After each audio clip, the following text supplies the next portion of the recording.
En Ouganda, les journalistes dans le viseur des forces de sécurité. 3 d'entre eux ont été molestés par les agents de la police. La réaction de leurs confrères ne s'est pas fait attendre.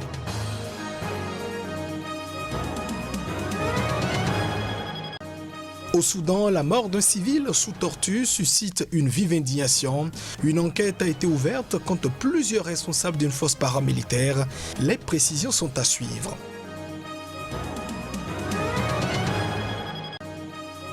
Et puis au Cameroun, au moins 37 personnes ont perdu la vie dans un accident de la circulation. Le drame est survenu à la suite d'une collision entre un bus et un camion. On dénombre aussi plusieurs blessés.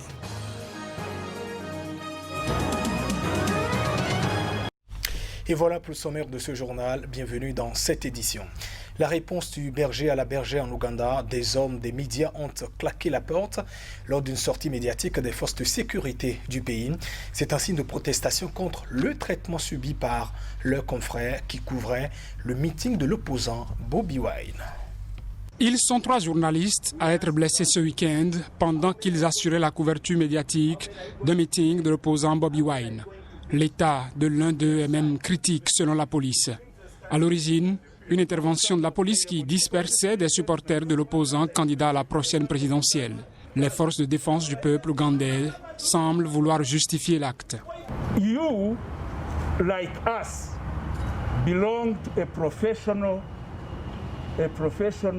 Comme nous, vous appartenez à une famille professionnelle qui exige du professionnalisme. Et mon point de vue sur tout cela est que si nous nous attachons tous à respecter le professionnalisme, ces incidents inutiles et malheureux seront réduits au minimum. We all care to stick to professionalism.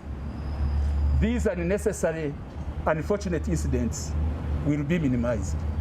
Pour les journalistes couvrant une conférence de presse des forces de défense, c'en était de trop. Ils ont abandonné le militaire au pupitre et ont claqué la porte.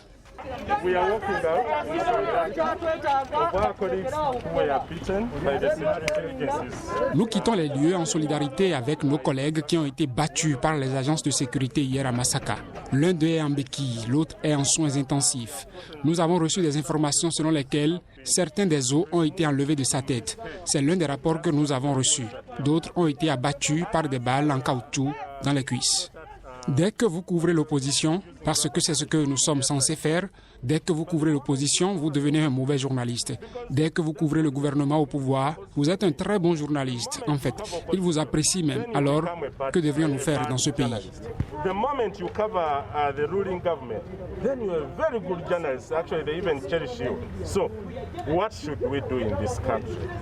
L'Association des correspondants étrangers en Ouganda a déploré dimanche les violences contre les journalistes, soulignant que 2 de ses membres avaient été délibérément visés par des tirs de balles en caoutchouc lors de la campagne électorale.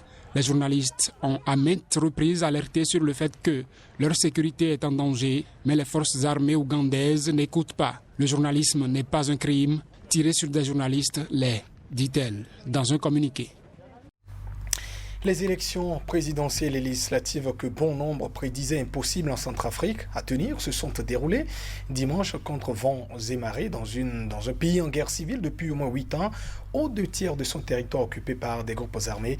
Paris gagné donc pour le président Faustin-Archange Touadéra, même s'il y a quelques couacs. Les précisions.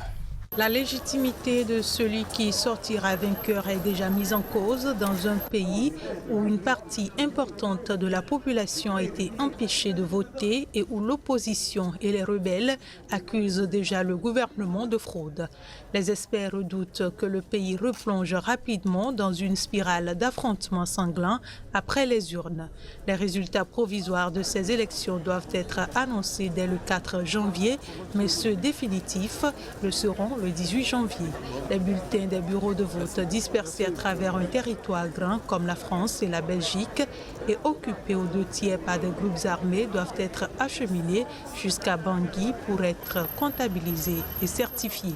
À Bangui, le vote s'est déroulé sans incident et a suscité une forte mobilisation, mais la capitale n'abrite qu'1 million d'âmes sur les 4,9 millions d'habitants. Dans les provinces, de multiples incidents parfois violents ont empêché le vote de dizaines de milliers de personnes.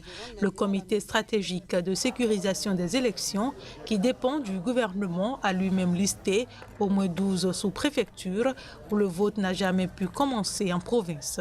Sans compter nombre de bureaux qui ont ouvert mais vite refermés ou désertés par des électeurs menacés de représailles s'ils s'y rendaient selon l'ONU. Déjà en 2015-2016, un grand nombre de bureaux de vote n'avaient finalement pas été comptabilisés, poussant la Cour constitutionnelle à annuler les résultats des législatives du premier tour, mais pas de la présidentielle.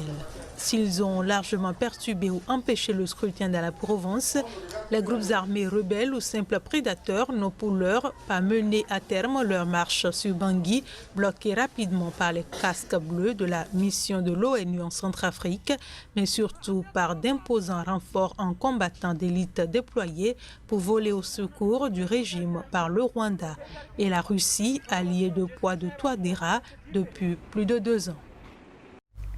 Au Niger aussi, les regards sont désormais tournés vers la proclamation des résultats provisoires de l'élection présidentielle. Dimanche dernier, les électeurs étaient donc aux urnes pour désigner le successeur de Mahamadou Issoufou.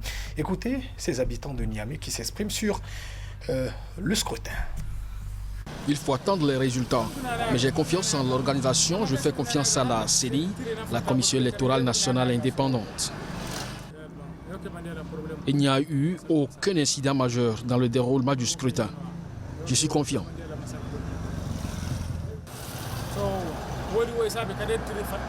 J'ai confiance dans les résultats, mais j'attends de les connaître pour pouvoir me prononcer. Il dit que si à Niamey, l'organe suprême ne peut pas mettre l'effectif qu'il faut, imaginez de l'autre côté. Donc c'est pour ça que je dis que chez nous, ça a marché parce qu'il est très facile de trouver un remplaçant à un membre de la CENI qui n'existe pas ou qui n'a pas pu se déplacer. Mais de la bourse profonde, ça, je suis sûr qu'il y a eu des problèmes là-bas. Nous, ça fait 3 ans, on a dit qu'on va faire un vote biométrique. Ça veut dire quoi le vote biométrique? Ça veut dire que quand tu as voté une fois, tu ne voteras pas 2 fois. Et maintenant, qu'est-ce qu'on a fait? On a amené, on dit qu'il n'y a pas de biométrie, on a dit je ne sais pas sécuriser quelque chose. Et la carte d'électeur que nous avons, tu peux voter plusieurs fois avec, puisqu'il n'y a nulle part où on peut mettre un cachet là-dessus ou une preuve comme quoi tu as voté. Donc voyez-vous, c'est pour dire que ces élections sont saines. Je ne donne pas cette garantie. Mais moi, je sais que le peuple est sorti, le peuple a voté. On a voté, mais je ne crois pas à ce qu'on va dire qui est sorti de l'urne. Je crois que nous sommes restés dans nos bureaux. C'est à cause de cette question-là. Parce qu'on n'a pas confiance, c'est pour ça qu'il faut qu'on accompagne, pour qu'on ne fasse pas de changement d'urne.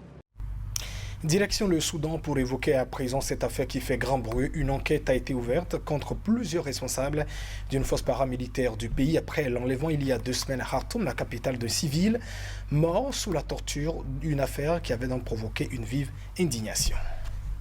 Son nom, Baha Eddine Nouri, membre d'un comité de résistance de l'association qui aura assuré la veille citoyenne pendant le régime de l'ancien président Omar el-Béchir. Son corps a été retrouvé à la morgue dans un hôpital près de Khartoum, 5 jours après son enlèvement par des hommes en civil. Sur son corps, des traces de coups et de torture. Indignée, sa famille s'est abstenue de l'enterrer. Son arrestation aurait été menée par les services de renseignement soudanais. Selon Jamal Djouma, porte-parole des forces de soutien rapide FSR, cité par l'agence SUNA, le chef des services de renseignement et les officiers des forces de soutien rapide FSR ayant participé à l'arrestation du jeune Baha Eddine Nouri sont actuellement interrogés. Selon les premiers éléments de l'enquête, Baha Eddine Nouri est mort pendant son interrogatoire par les FSR, avait déclaré dans un premier temps le porte-parole du gouvernement, Faisal Mohamed Saleh. Dimanche, dans un communiqué, l'association professionnelle soudanaise, qui fut à l'initiative du vaste mouvement de protestation contre Omar el-Béchir, a donné 15 jours au gouvernement et au FSR pour engager des actions contre les personnes ayant tué Baha Eddine Nouri. Sinon, la rue parlera.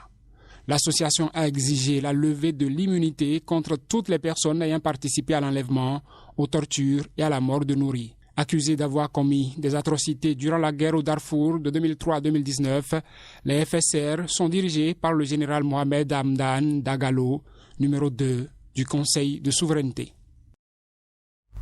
Au Cameroun, au moins 37 personnes sont mortes. C'était ce week-end dans une collision d'un bus contre un camion dans le centre du pays. C'est ce qu'a annoncé la police. On dénombre aussi plusieurs blessés. La collision entre un bus et un camion dans le centre du Cameroun a fait au moins 37 morts, dont 10 femmes et 4 enfants. Les occupants du bus revenaient de Fumba, dans l'ouest du Cameroun, pour se rendre à la capitale Yaoundé après les festivités de Noël, a précisé Manfred Missimti, directeur de l'ONG de prévention routière Sécuroute. Le bus a fini sa course dans un ravin et on dénombre également 19 passagers blessés. Tous les accidentés ont de graves traumatismes, des lacérations et de multiples fractures. Mais ceux que nous avons pris en charge sont dans une situation stable. Nous estimons que leur pronostic vital est bon. Ils sont traités ici et ça va aller pour eux. Nous avons eu au total ici 12 patients. L'un a été évacué à l'hôpital de Makenene. Il est mort en chemin.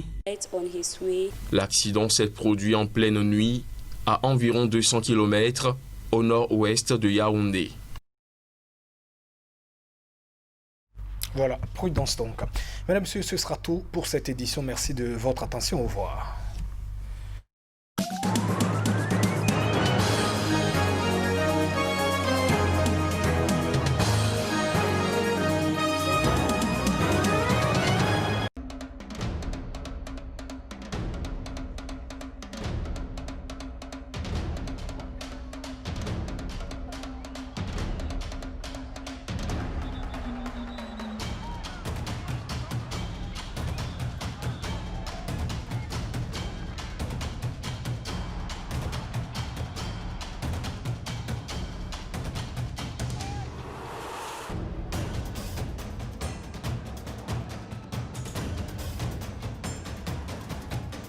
If they want to get you, they'll get you.